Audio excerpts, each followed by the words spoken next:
It has gotten so hot here. This heat wave, unprecedented, is killing Europeans.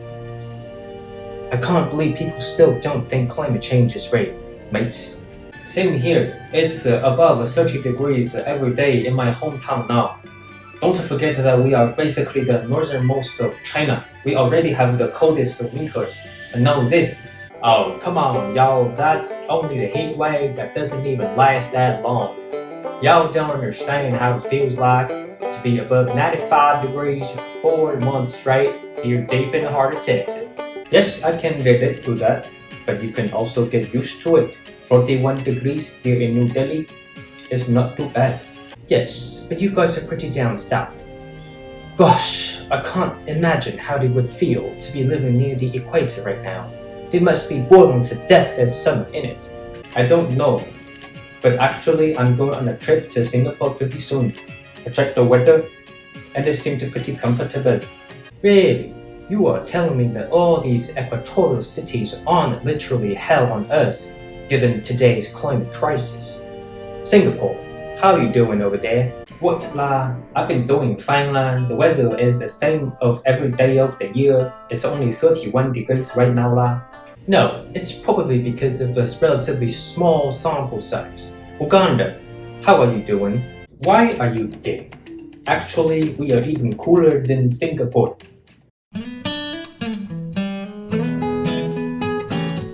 What is going on? Welcome to the video.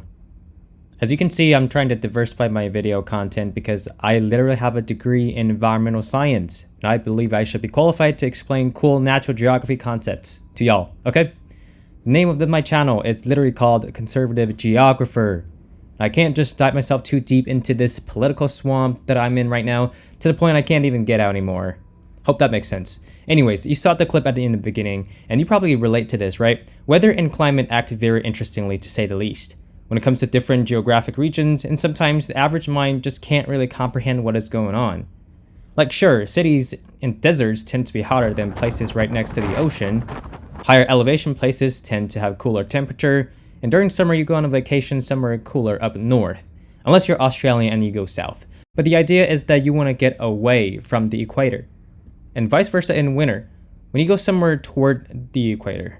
If you live in New England, it'll be a good idea to visit Florida sometime in winter. So these are intuitive concepts. However, it's summer in the northern hemisphere right now, and you'll probably come across some news like unprecedented heat wave hitting New York or South Europe or England or China. But have you ever heard something like a heat wave in the Caribbean, in the Amazons, or like Singapore, or Indonesia, or Hawaii? You just don't hear them. It seems that low-latitude tropical areas simply tend to have more stable and predictable weather year-round because of the hurricanes. And actually, in case if you don't know, hurricanes actually never generate in or move across the equator ever. So these tropical places just don't get affected by extreme weather events as much, such as heat waves or polar vortex or droughts. So in this video, I'll try my best to elaborate on these complicated scientific concepts in the most understandable manner possible.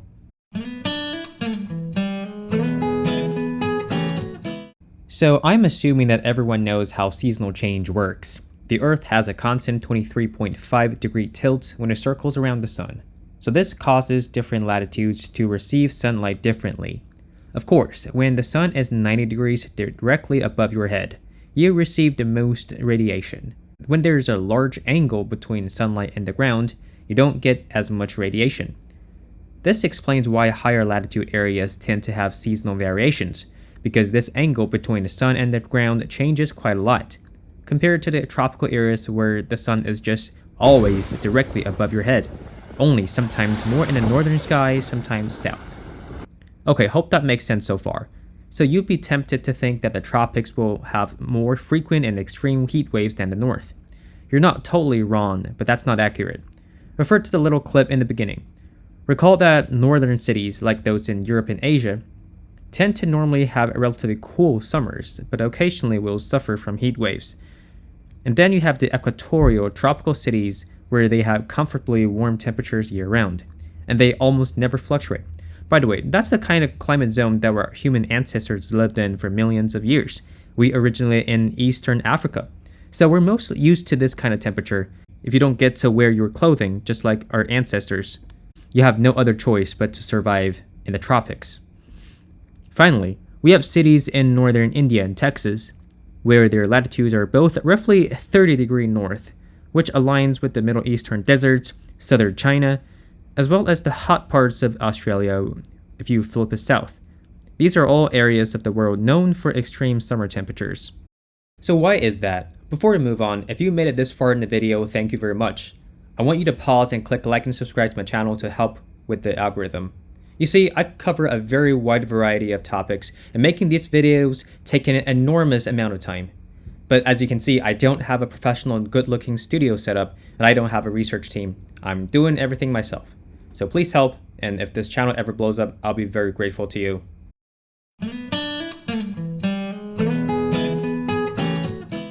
Okay, now is a good time to introduce the concept of atmospheric circulation, because different latitudes on the Earth receive different amounts of heat, as we talked about.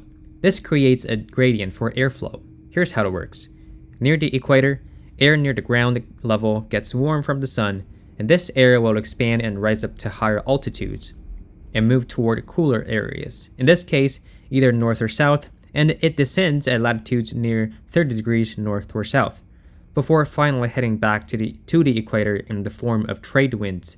Scientifically, this one circulation in the lower latitudes is called the Hadley cell, and in fact, there exist several other circulations in both the tropics, mid-latitude, and polar regions. You see, this explains a lot of the climatic phenomena that we're trying to figure out at the beginning of this video. Near the equator, this constantly rising air is going to eventually cause cloud formation and rainfall. These are just going to mitigate extreme heat. And what covers the ground as a result? You have tropical rainforests like the Amazon, as well as those in Africa and Indonesia along the equator. But on the other hand, the air above is going to travel toward cooler places and finally go down around the 30-degree latitude, and this is going to cause high air pressure known as the subtropical high.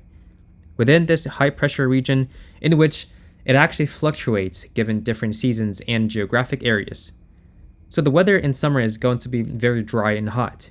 And there you go, you're looking at some of the notoriously hot cities in the world like Phoenix, Dubai, Dallas, New Delhi, etc. But if you keep going north, then these areas aren't as likely to fall within the high pressure zone, so places like eastern Canada and Europe will mostly be cooler in summer, unless a high pressure system somehow takes place, causing an unusual heat wave. And of course, there are other factors that can further explain summer temperatures. For example, you have the airflow gradient between inland areas and the ocean, just because of how these types of land respond to the sun's heating differently. And also, we know that places at higher elevations are going to have thinner air and cooler temperatures. Some of the Latin American and East African cities are known for this, such as Nairobi, Bogota, and Mexico City. These cities have amazingly comfortable temperatures year-round. Okay, let me just simply put it that way, because I'm not a professional meteorologist. Okay, that was a pretty long and tiring talk. But hey, I hope that you learned something from my scientific talk today. Natural geography is very fun. Please like and subscribe again. And stay tuned for this channel because I'll elaborate on some other random cool topics sometime in the future. Not only natural geography, but also history, cities, transit, and politics. I will see you next time.